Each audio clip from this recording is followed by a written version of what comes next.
Hi friends, Mrs. Duncan here. I'm so glad you could join me to listen to this story, The Night Before Kindergarten.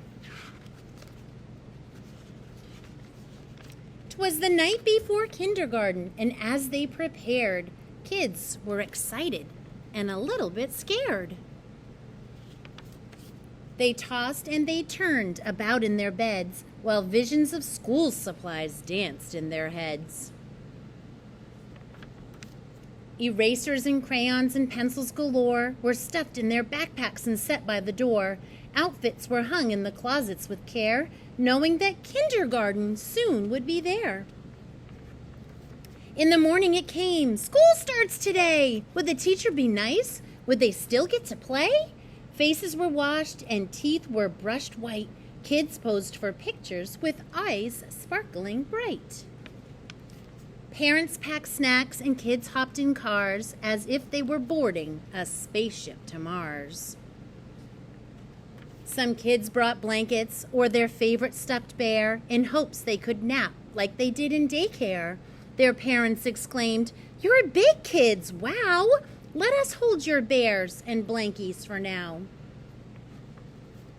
The parents were worried their children would cry if they left them at school with just a goodbye.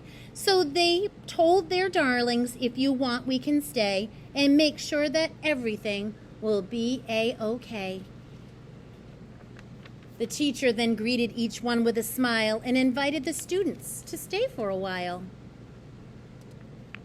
The room was all filled with toys, books, and maps, but where were the beds for mid-morning naps? They colored and painted and played Simon Says, then tumbled and skipped and stood on their heads.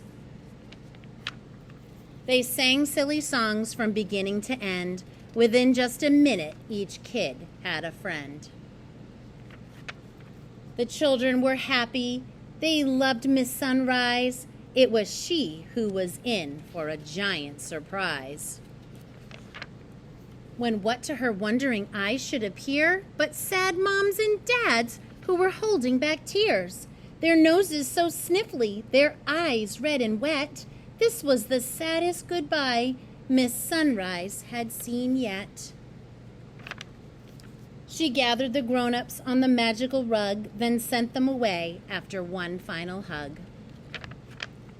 The children all waved from the door of the school. "Don't cry, Mom and Dad. Kindergarten is cool." All right, friends, make sure you get to bed early on Monday night. I can't wait to see you bright and early on Tuesday. Have a great weekend.